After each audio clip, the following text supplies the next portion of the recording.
Ad agosto dello scorso anno, ovvero 5 mesi fa, in via Mazzini, all'altezza del bar Tabacchi, all'ingresso di Fontanelle, si è riparato un guasto nella condotta idrica che serve la zona, ma ci si è scordati di ripristinare i luoghi dove in tutto questo tempo, tra l'altro, è pure spuntata un'aiuola fatta di erbacce.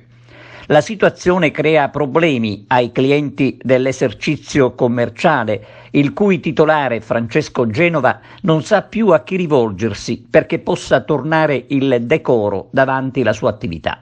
Ed è lui a raccontare l'incredibile vicenda. Francesco Genova, qual è la situazione qui?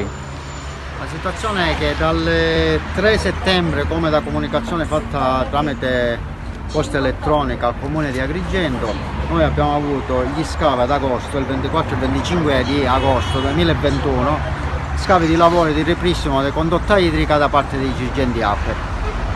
Ora, appena hanno fatto il loro scavo, il ripristino del manto stradale non è stato più fatto per poi tutte le vicende inerenti al dirigente APE. Abbiamo segnalato al comune perché ci hanno detto che è di competenza ora del comune ripristinare la situazione stradale, ma tutt'oggi, dopo anche cercare di parlare con qualcuno, non ci è stata data risposta in merito a questo problema, che non era di competenza loro e che hanno segnalato il discorso alla nuova gestione dell'acqua. Quindi c'è un come si dice?